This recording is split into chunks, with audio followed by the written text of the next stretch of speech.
ન્યૂઝમાં આપનું સ્વાગત છે। પાટણમાં એફડીસીએ અને નગરપાલિકાનું સંયુક્ત મેગા ડ્રાઈવ 700 કિલો અખાદ્ય ખોરાકનો નાશ 40,500નો દંડ વસૂલાયો। પાટણ શહેરના નાગરિકોને શુદ્ધ, સાત્વિક અને સ્વાસ્થ્યપ્રદ આહાર મળી રહે તે સુનિશ્ચિત કરવાના ભગીરથ હેતુથી ખોરાક અને ઔષધ નિયમન તંત્રની ફૂડ સેફટી વાહન ટીમ તથા પાટણ નગરપાલિકાની સેનેટરી ટીમ દ્વારા એક વ્યાપક સંયુક્ત તપાસ ઝુંબેશ હાથ ધરવામાં આવી હતી।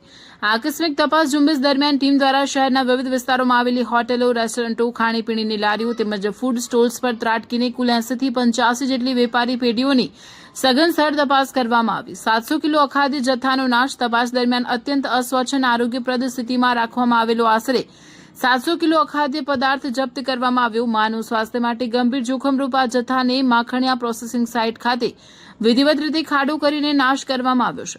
સ્થળ પર દંડનીય કાર્યવાહી, આરોગ્યના નિયમોનું ઉલ્લંઘન કરનારા અને ક્ષેત્રમાં અસ્વચ્છતા જાળવનારા વેપારીઓ સામે કડક વલણ અપનાવીને પાટણ નગરપાલિકાની ટીમે સ્થળ પર જ કુલ 40,500નો દંડ વસૂલ કર્યો હતો। તંત્ર દ્વારા તમામ આહાર વેપારીઓને કડક ચેતવણી આપવામાં આવે છે કે પ્રજાના સ્વાસ્થ્ય સાથે ચેડા કરનાર સામે આગામી દિવસોમાં પણ આવી સખત કાર્યવાહી ચાલુ રાખવામાં આવશે। અહેવાલ વિપુલભાઈ ચૌધરી, રાધનપુર।